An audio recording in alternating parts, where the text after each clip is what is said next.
할렐루야. 우리 교회로서는 새로운 한 주를 시작하는 화요일 아침입니다. 우리 다 함께 나 기뻐하리 찬양하면서 주님 앞에 나아가도록 하겠습니다.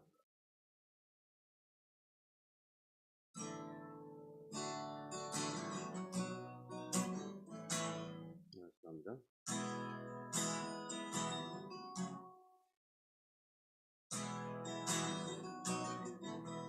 나 기뻐하리, 나 기뻐하리, 나 기뻐하리, 나 기뻐하리. 나 주 안에서 기뻐하리라. 나 기뻐하리, 나 기뻐하리, 나 기뻐하리. 나 주 안에서 기뻐하리라. 원수가 나를 무너뜨리려고 내 마음에 속삭였네. 내 영이 깨어 넘어지지 않고 나의 믿음의 고백이 원수를 묶네. 나 기뻐하리, 나 기뻐하리, 나 기뻐하리. 나 주 안에서 기뻐하리라. 나 기뻐하리, 나 기뻐하리, 나 기뻐하리. 나 주 안에서 기뻐하리라. 환경의 지배를 받지 않고 내 팔의 힘과 목소리 느끼는 감정과 상관없이 내 마음 기뻐하기로 결심을 했네. 나 기뻐하리, 나 기뻐하리, 나 기뻐하리. 나 주 안에서 기뻐하리라. 나 기뻐하리, 나 기뻐하리, 나 기뻐하리. 나 주 안에서 기뻐하리라.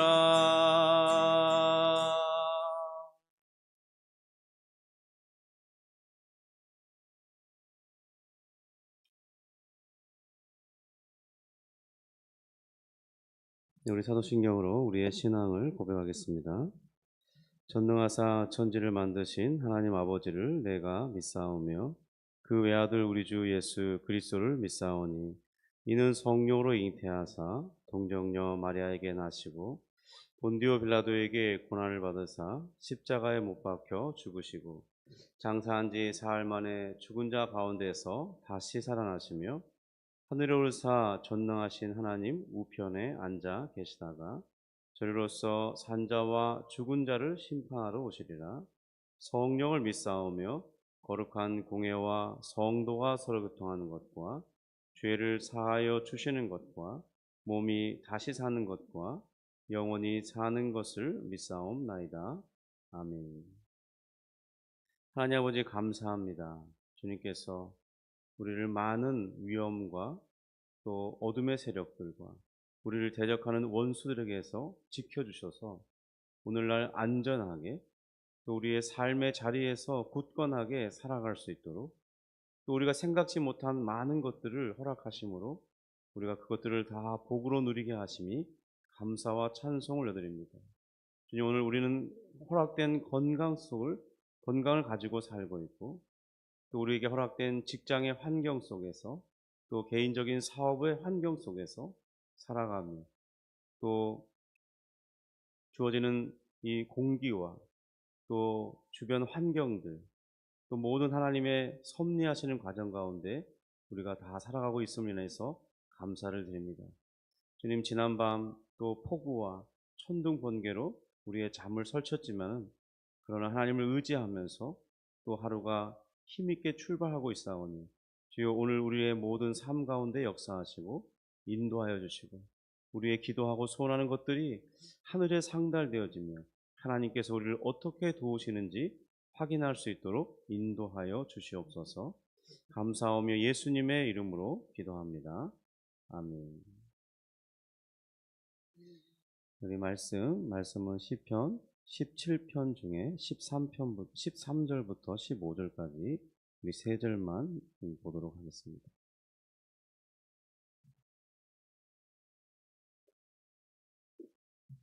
네, 17편 13절부터 15절입니다. 여호와여, 일어나 그를 대항하여 넘어뜨리시고 주의 칼로 악인에게서 나의 영혼을 구원하소서. 여호와여, 이 세상에서 살아있는 동안 그들의 분깃을 받은 사람들에게서 주의 손으로 나를 구하소서. 그들은 주의 제물로 배를 채우고 자녀로 만족하고 그들의 남은 산업을 그들의 어린 아이들에게 물려주는 자니이다.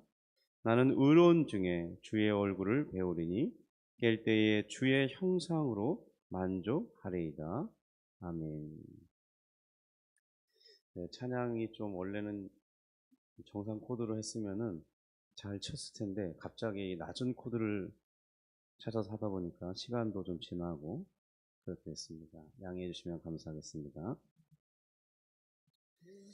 네, 우리는 일상생활을 살아가는 중에 때때로 나를 대적하는 사람 혹은 나를 대적하는 무리를 만나기도 합니다. 그래서 어떤 힘든 시기를 보낼 때가 있는데요. 저도 제 자신의 삶을 돌이켜보니까 제가 이제 서울로 상경하고 중학교를 다니고 있었던 때 같아요. 그러니까 시골에서 올라온 지 얼마 안 되고 뭐 배경이 시골에 살다 보니까 뭐 옷가짐새나 어떤 그런 모양이 그렇게 세련되진 않았던 것 같습니다.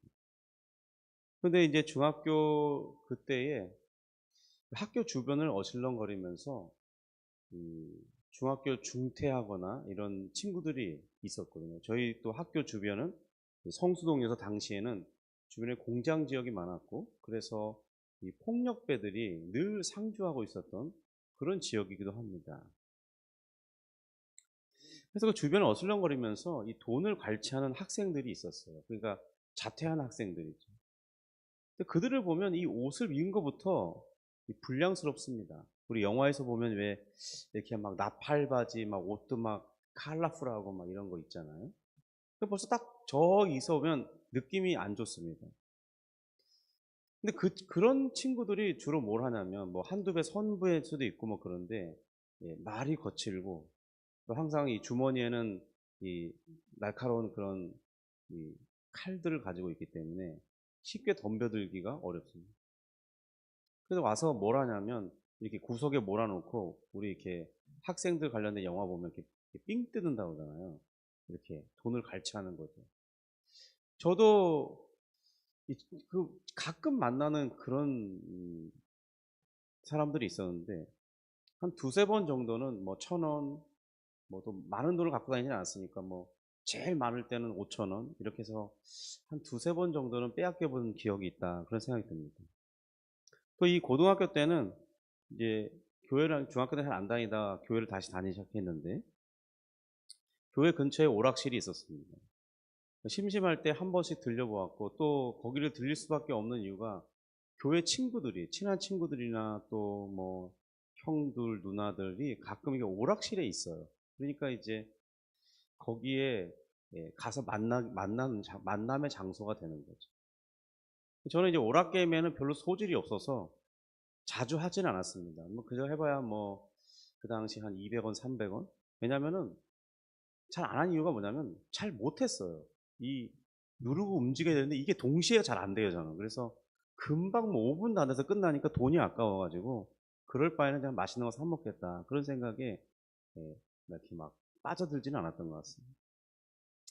근데 주로 그 친구들이 거기서는 한두 시간씩 보냈기 때문에 또 가끔 이렇게 들락날락 하다 보면 꼭 보기 싫은 그런 사람들이 한 명씩 있어요.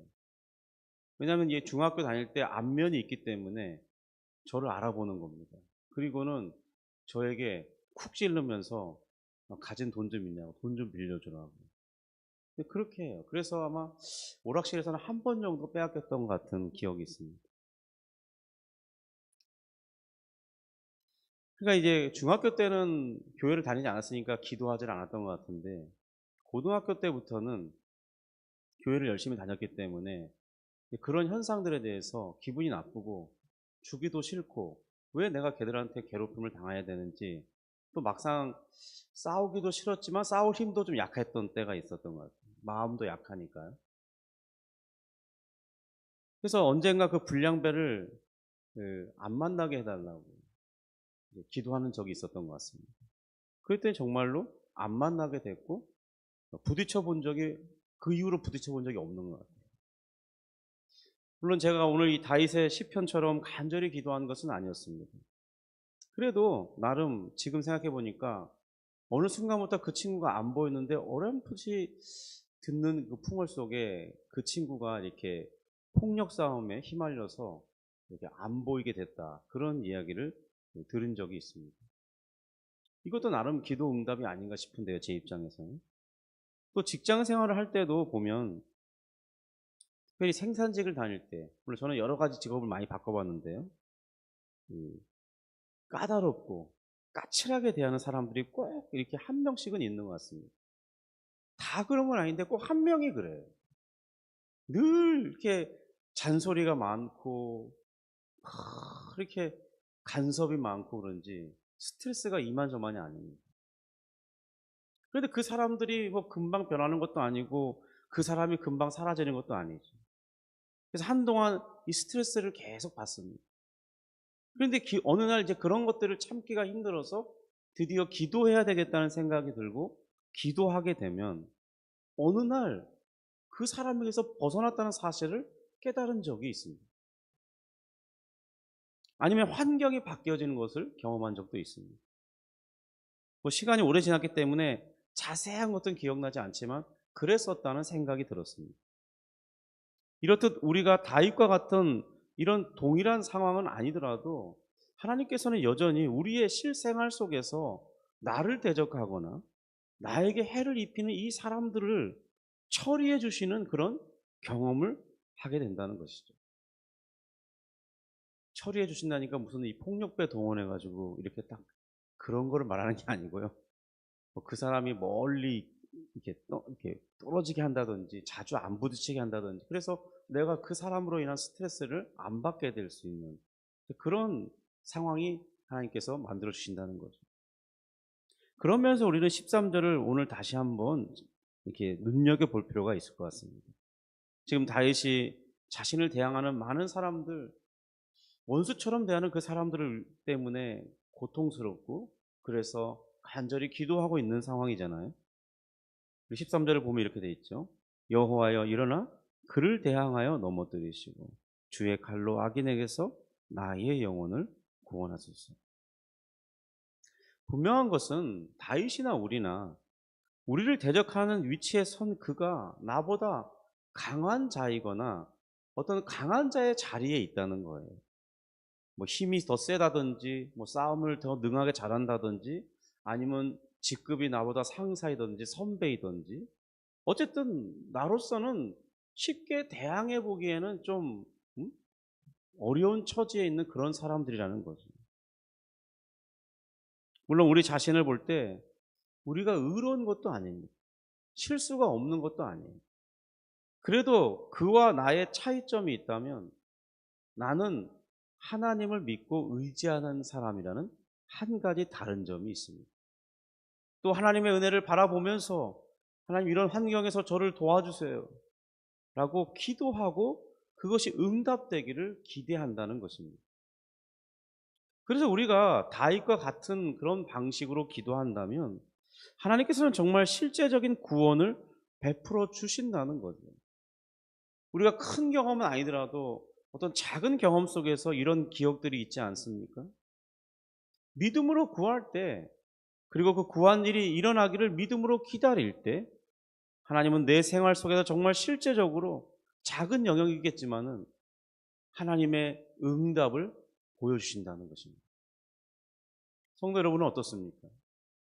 실제로 그러한 일을 경험해 보셨습니까? 지금 그러한 일들을 경험하고 있습니까? 저는 이 말씀이 정말 이 죽음을 논하는 그런 원수의 세력들이 아닐지라도 우리의 사소한 일상생활에서도 얼마든지 이러한 경험이 작게나마 경험되면서 하나님이 정말로 실제적으로 나를 도우시는 나의 하나님이라는 경험을 할 수 있다고 믿습니다. 14절입니다. 우리 14절 같이 봅니다. 여호와여, 이 세상에 살아있는 동안 그들의 분깃을 받은 사람들에게서 주의 손으로 나를 구하소서.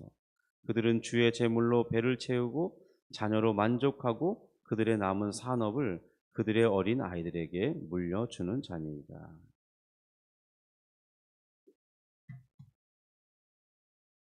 이 세상에서 어떤 사람들은 세상의 재물을 너무 과도하게 취하려는 사람들이 있어요.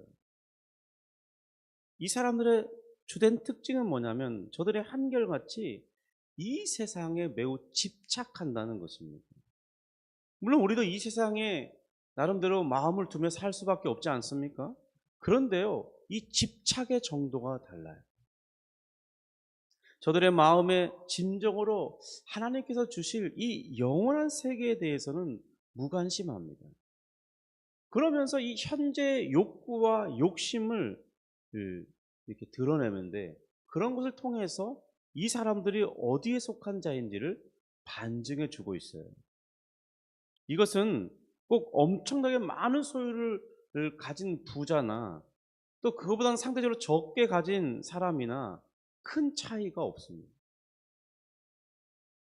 크게 가진 것이 없어도요, 이 욕심만큼은 강렬한 사람들이 있어요. 우리의 상상을 초월할 만큼 이 가진 사람들 중에도 이러한 욕망 속에서 살아가는 사람들이 있습니다.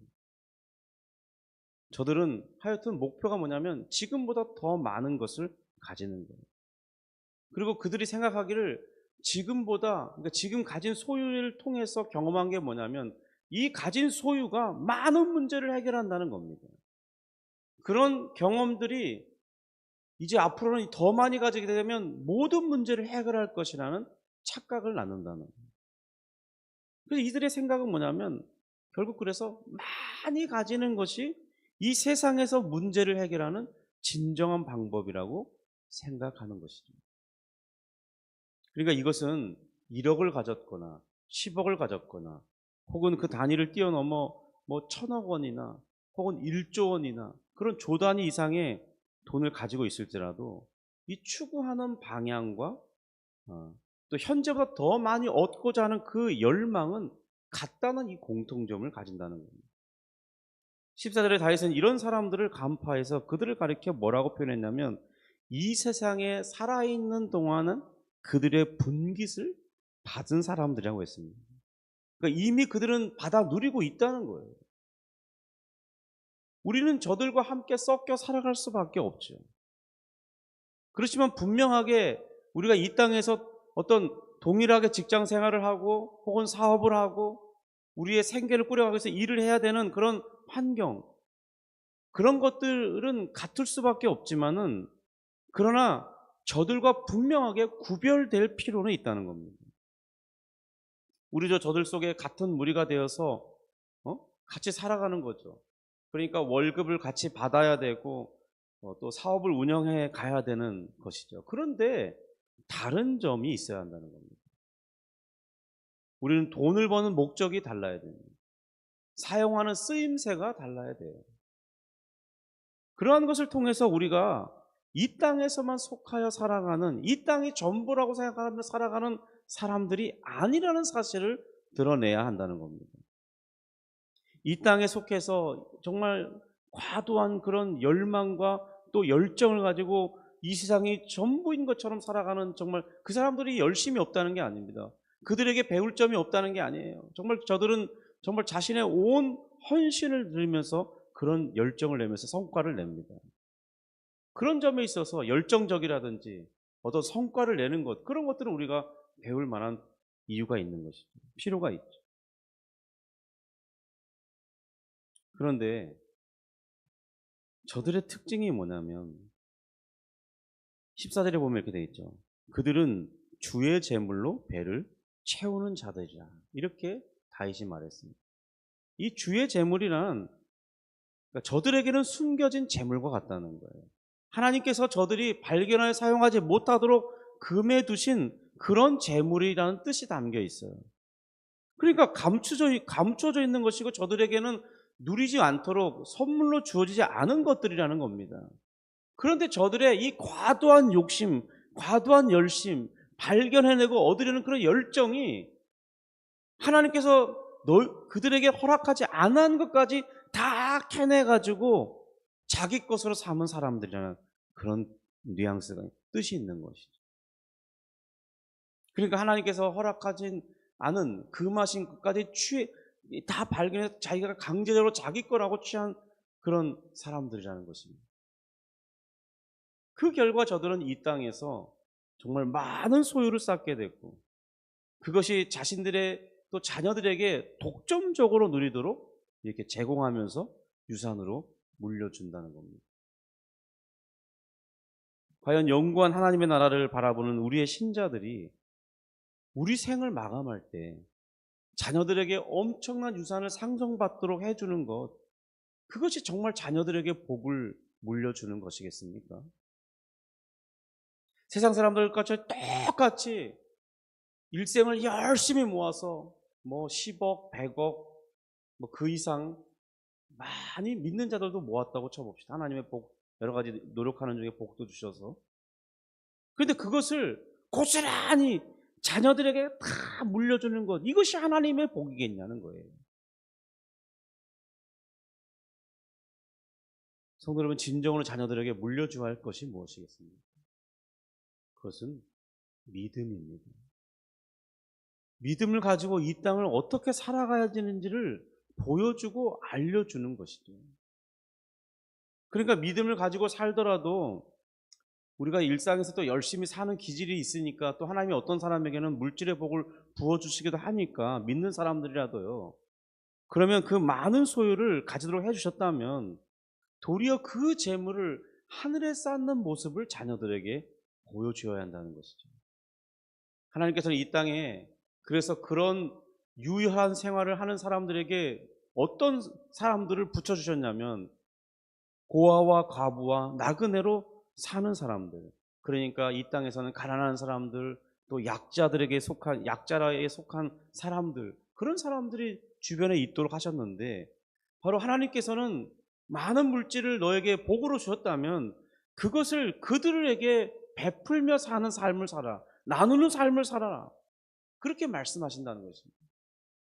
너의 그 잉여의 재산은 그들에게 베풀라고 주시는 너의 그 선행을 하며 살도록 하시는, 그래서 그런 과정을 통해서 너가 진정한 영원한 복을 받도록, 영원한 나라에서 그 상급을 받도록 하기 위한 하나님의 수단이라고 말씀한다는 거죠.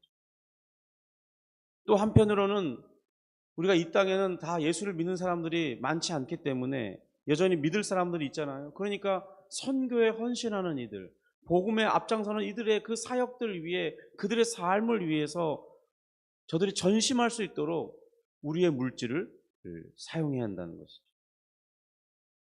그렇게 사는 것이 복되다는 것을 자녀들에게 보여주라는 것입니다. 그리고 자신의 생이 이제 다 해서 떠날 때는 자신의 자녀들에게 그 남은 전부를 상속해 줄 것이 아니라 다시 사회에 환원될 수 있도록 조치를 취해 놓고 자녀들에게는 정말 최소한의 생계만 살아갈 수 있는, 그래서 저들에게 믿음을 더 가치 있다고 물려주면서 저들에게도 다시 하나님을 의지하면서 하나님께서 주실 복을 기대하면서 살아갈 수 있는 그 기회를 남겨주는 것, 그것이 더 하나님께서는 복되다고 말씀하신다는 것입니다. 성도 여러분, 정말 한 자녀에게 뭐 수십억씩, 수백억씩 남겨줘 본다고 생각해 보세요.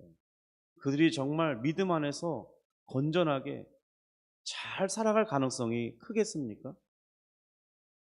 아니면 그와 반대로 흥청망청 살면서 그들이 하나님이 보실 땐 선하지 않다고 하는 것들을 누리면서 살아갈 가능성이 크겠습니까? 그러니까 많은 재산을 남겨주는 것이 결코 하나님께서 기뻐하시는 것이 아니라는 것을 알 수 있습니다. 가끔 이렇게 뉴스에 접하다 보면 미국이나 유럽의 어떤 부자들 중에 신실한 기독교인들은 그 많은 재산들을 자녀들에게 물려주는 게 아니라 어떤 재단들을 설치해서 그 많은 재산들이 이 장학금으로 혹은 사회 소외계층에게 쓰여질 수 있도록 그렇게 해놓고 자녀들에게는 아주 최저 뭐 집안채 정도와 약간의 그래도 삶을 누릴 수 있는 그런 정도, 어떤 도전을 할 수 있는 그런 기반이 될 정도의 약간의 어떤 재산, 이런 정도만 물려주고 생을 떠난다는, 그들이 그래서 이 정말 사람들에게 칭송받는 그런 부자들이 있다는 그런 소식을 접하기도 합니다. 정말 그런 것들이 우리나라에도 우리 한국 기독교인들에게도 이제 자리 잡아야 할 모습이 아니겠습니까? 15절입니다. 우리 같이 읽습니다. 나는 의로운 중에 주의 얼굴을 배우리니 깰 때의 주의 형상으로 만족하리이다. 다윗은 분명히 14절에 속하는 사람들과는 다른 방식을 추구했던 사람이 분명합니다. 물론 다윗도 한 나라의 왕이 되었을 때, 그리고 전쟁을 통해서 많은 전리품을 얻게 되어 부자가 되었을 때, 그는 이 세상이 추구하는 사람들처럼 많은 소유를 가지게 됐던 게 분명합니다. 그렇지만 다윗은 분명히 다른 삶을 살았어요. 그 주어진 재물을 다른 방식으로 사용했다는 것을 성경의 기록을 통해서 우리가 보게 됩니다. 그는 정말 이 하나님의 성전을 다음 자신의 자녀들 중에 왕이 될 그 왕이 성전을 세우는데 어렵지 않도록, 또 성전을 세울 때 많은 것들이 들어간다는 것을 알고 그런 것들을 미리미리 헌신했고 또 그런 재료들을 구입하기 위해서 많은 돈을 썼다는 것을 기록하고 있습니다. 그렇게 한 것은 바로 저가 받을 영구한 나라가 있고 그곳에서 정말 부요한 자가 되기를 소원했기 때문입니다. 의로운 중에 주의 얼굴을 배우리니, 이런 고백은 사실 이 무슨 다윗이 예수님처럼 무슨 죄가 없는 의로운 사람이다, 그런 사람이 되기를 추구했다, 그런 말이 아닙니다. 자신의 생애에서 하나님의 이 명하신 명령을 잘 순종하였다, 그런 의미죠. 그래서 저들은 생활을 살아가는 중에 자신의 어떤 가난한 자들을 돌보며 자신의 백성들 중에 어려운 사람들을 돌보고 여러 가지 정책들을 통해서 저들이 좀 더 윤택하고 나아진 삶을 살아갈 수 있도록 노력을 하고, 또 저들이 평안하고 안전한 거처를 가지고 살 수 있도록 도시의 성읍들을 건축하고 또 길을 닦아주고 또 군인들을 세워서 저들이 안전하게 생활을 누릴 수 있도록 그렇게 고심하고 노력했다는 것을 말하는 것이죠. 깰 때의 주의 형상으로 만족하리이다. 이 표현은 이런 것과 같은 것 같아요. 우리가 이 날마다 새벽과 아침을 깨우면서 살아가는 성도들이 있잖아요. 우리 같은 사람들. 아침에 눈을 뜨면서 첫 시간에 하는 일이 무엇입니까? 교회에 나와서 주님을 찬양하고 말씀을 듣고 기도하면서 하루를 시작하죠. 이것이 내게 진정한 복이라는 그런 생각을 가지고 우리가 참여하고 있지 않습니까? 그것이 우리의 만족의 기준이죠. 지금 다윗도 그런 생을 살았다는 것입니다. 날마다 깰 때마다 주님의 은혜를 바라보면서 주님의 은혜 주심으로 만족하며 사는 삶을 살았다는 거죠. 그런데 이제 자신의 생이 끝난다면은, 그렇다면 이제 자신이 다 삶을 살고 죽고 눈을 떴을 때 바로 자신이 바라보는 그 세상은 하나님이 계시고 하나님의 의로운 통치가 실현되고 있는 참된 나라, 사랑과 진실한 이 교제가 충만한 나라, 기쁨이 충만한 그런 하나님의 나라일 것을 기대하며 살고 있다는 소망의 표현인 것입니다.